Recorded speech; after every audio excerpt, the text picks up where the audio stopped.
दोस्तों, आशीष शर्मा क्लासेज में एक बार फिर से आपका बारंबार स्वागत है।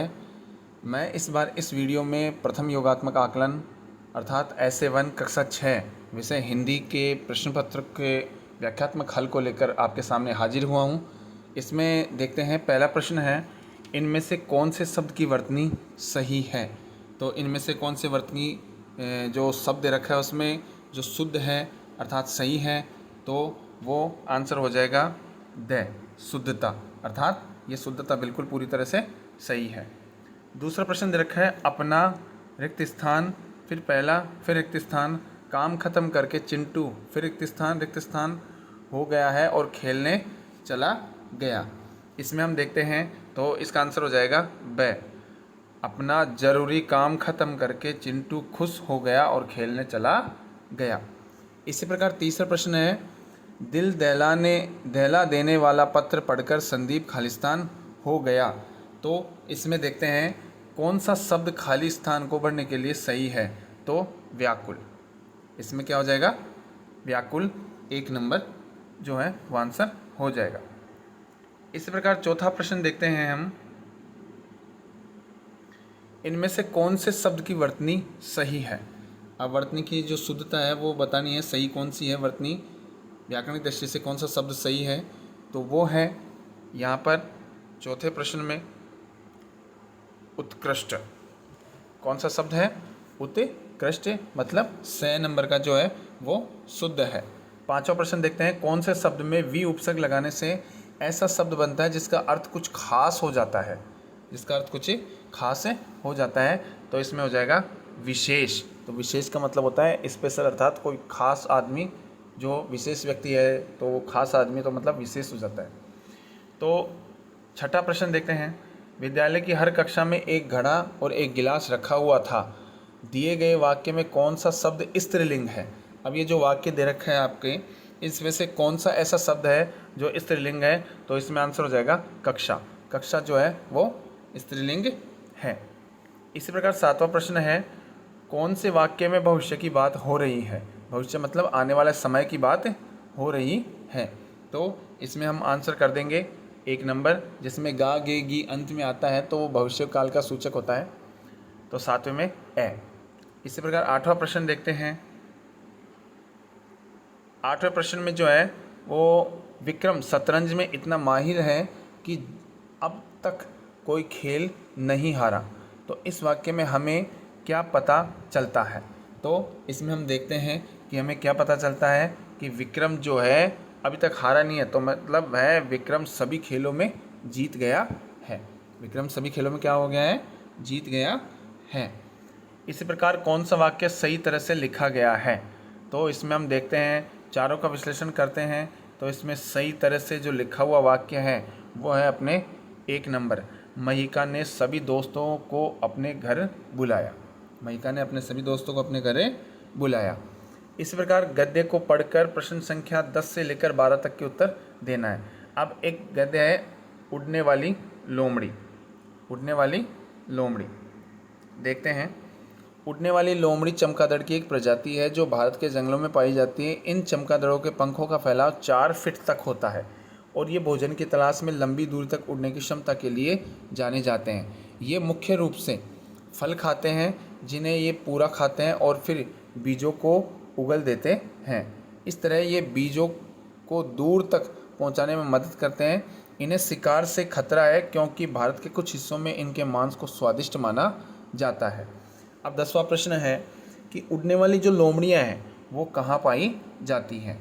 तो 4 ऑप्शन दे रखे हैं। तो इसमें से जो उड़ने वाली लोमड़ी है वो भारत के वनों में पाई जाती है, भारत के वनों में पाई जाती है। तो इस प्रकार 10वां प्रश्न है ब। और 11वां है, उड़ने वाली लोमड़ियों का मुख्य भोजन क्या होता है। तो उड़ने वाली मुख्य लोमड़ी जो लोमड़ियाँ होते हैं उसका मुख्य भोजन होता है फल, जैसा कि इसमें यहाँ पर आपके दर्शा रखा है। ठीक है, आगे देखते हैं हम। अब हम देखते हैं प्रश्न संख्या 12। प्रश्न संख्या 12 में बता रखा है कि उड़ने वाली लोमड़ियों का शिकार क्यों किया जाता है। अब इसमें देखते हैं, इनकी त्वचा जूते के लिए बनाई जाती है, भोजन के बीजों को दूर करने के लिए भोजन में शामिल करने के लिए, पौधों को इनसे बचाने के लिए। तो इसमें भोजन, इनका मांस जो है वो स्वादिष्ट माना जाता है, इस वजह से इसको भोजन में शामिल किया जाता है। इसी प्रकार 13वां प्रश्न है, इनमें से कौन सा शब्द संक्षेप शब्द का विलोम है। अब संक्षेप जो होता है वो छोटा रूप होता है, तो इसका बड़ा रूप क्या हो जाएगा। 13वें में देखते हैं, इसका बड़ा रूप हो जाएगा विस्तार, मतलब कोई भी चीज़ विस्तार से बताना। इसी प्रकार 14वां प्रश्न है, ज्ञान के रिक्त स्थान किसी को सम्मान नहीं मिलता है। तो ज्ञान के बिना किसी को भी सम्मान नहीं मिलता है। इस प्रकार 15वां प्रश्न देखते हैं, एक सियार नील के बर्तन में गिर पड़ा जिससे उसका रंग बदल गया। उसने शम को सियारों का राजा घोषित कर दिया। फिर उसने अपने सियारों पर सभी सियारों पर रौब जमाना शुरू किया। सियारों को यह बात पसंद बिल्कुल भी नहीं आई। कहानी का अगला वाक्य क्या होगा। तो सभी सियार उसे पसंद करने लगे, सभी सियारों ने उसको सबक सिखाने का निश्चय किया, सभी सियार अपने आप को राजा मानने लगे, सभी सियारों ने उसे सम्मानित करने का निश्चय किया। तो इसमें सभी सियारों ने उसे सबक सिखाने का निश्चय किया, तो ब नंबर का ऑप्शन। इस प्रकार 16वां प्रश्न है, गोविंद ने बताया कि वह पिछले साल गोवा खालिस्तान घूमने जा रहा था, घूमने गया था, घूमने जाएगा, घूमने जाता है। तो इसमें आंसर आ जाएगा घूमने गया था। अब पिछले साल की बात बता दी तो मतलब भूतकाल हो गया, तो था थे थी ये भूतकाल के सूचक हैं। अगला प्रश्न है 17वां, मीता ने अपनी माँ को एक सुरीला गीत सुनाया। दिए गए वाक्य में कौन सा शब्द क्रिया है। अब देखते हैं, इसमें क्रिया जो है वो सुनाना है। जो क्रिया शब्द है वो क्या है, सुनाना। इसी प्रकार आगे देखते हैं, प्रश्न संख्या 18 से लेकर 21 तक उत्तर जो है वो अपने को लिखने हैं। तो इसमें गद्यांश एक दे रखा है, टेढ़ी गर्दन। बीरबल की सूझबूझ और हाजिर जवाबी से बादशाह अकबर बहुत प्रसन्न थे। एक दिन बीरबल ने खुश होकर बादशाह ने बीरबल को इनाम देने का वादा किया। बाद में व्यस्तता के कारण बादशाह इस बात को भूल गए। बीरबल इस उलझन में थे कि वे बादशाह को यह बात कैसे याद दिलाए। एक शाम बादशाह नदी किनारे घूम रहे थे। उन्होंने वहाँ एक ऊँट को देखकर बीरबल से पूछा, बीरबल क्या तुम जानते हो कि ऊँट की गर्दन टेढ़ी क्यों होती है। बादशाह का सवाल सुनकर बीरबल ने मौके पर फ़ायदा उठाने की सोची। उन्होंने झट से उत्तर दिया, महाराज यह ऊँट अपना कोई वादा भूल गया था।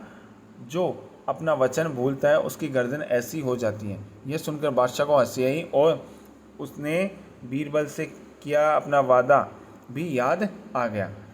महल पहुंचते बादशाह ने बीरबल को पुरस्कृत करते पूछा, मेरी गर्दन ऊँट जैसी तो नहीं हो जाएगी ना। बीरबल मुस्कुराते और जवाब दिया, नहीं महाराज। यह सुनकर दोनों जोर से हंस पड़े। अब 18वां प्रश्न है, बादशाह ने बीरबल से किए अपने वादे को समय से पूरा क्यों नहीं किया। तो इसमें जो है वो आंसर हो जाएगा क्योंकि वे दूसरे कार्यों में लगे हुए थे या उनके दूसरे कार्यों में व्यस्तता थी। 19वां प्रश्न है, बादशाह का सवाल सुनकर बीरबल ने मौके का फ़ायदा उठाने की सोची। बीरबल ने इस मौके का फ़ायदा कैसे उठाया। तो बीरबल ने इस मौके का फ़ायदा जो है वो उसने बादशाह को अपने इनाम की बात याद दिलाई। आगे देखते हैं। आगे 20वां प्रश्न है, कहानी को पढ़कर बीरबल और बादशाह के संबंधों के बारे में क्या कहा जा सकता है। तो इसका आंसर हो जाएगा कि वे दोनों हंसी मजाक करते थे।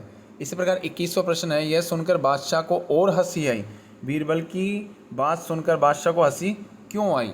तो बादशाह को हंसी इसलिए आई थी क्योंकि वे बीरबल की युक्ति समझ गए थे। इसी प्रकार 22वां प्रश्न है, सोनू की परीक्षा में नकल करते हुए पकड़े जाने पर अपना सा मुंह लेकर रह गया। रेखांकित में जो विकल्प कौन सा विकल्प रेखांकित मुहावरे का अर्थ समझाता है। अब इसमें देखते हैं 22वें प्रश्न में भाई जो विकल्प इस मुहावरे का अर्थ समझाता है उसको हम देखते हैं। इसमें जो सही आंसर है वो है शर्मिंदा हो गया। अपना सा मुँह लेकर रह जाना, शर्मिंदा होना, ये मुहावरे का अर्थ है। 23वां प्रश्न है, इनमें से किस शब्द का अर्थ अन्य शब्दों से अलग है? तो इनमें जो अन्य शब्द हैं, जो अन्य शब्दों से अलग है, वो है गहराई। वो कौन सा है? गहराई।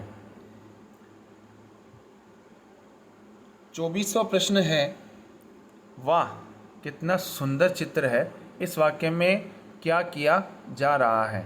तो इस वाक्य में अपन देखते हैं कि इस वाक्य में भाव व्यक्त किया जा रहा है। इस वाक्य में क्या किया जा रहा है? भाव व्यक्त किया जा रहा है। 25वां प्रश्न है, कौन से विकल्प में विराम चिन्हों का सही प्रयोग किया गया है?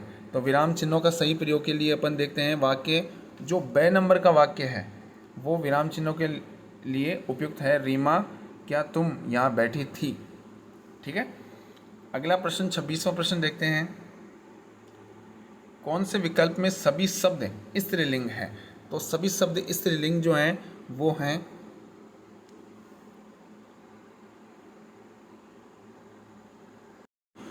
तो इसमें आंसर हो जाएगा द, रोटी, दाल और सब्जी। ये तीनों जो हैं वो स्त्रीलिंग के सूचक हैं। इसी प्रकार अगला प्रश्न है 27वां, तंदुरुस्त शब्द का अर्थ क्या होता है? सेहतमंद, कमज़ोर, अक्लमंद, बीमार। तो इसमें सही आंसर हो जाएगा 1 नंबर, सेहतमंद।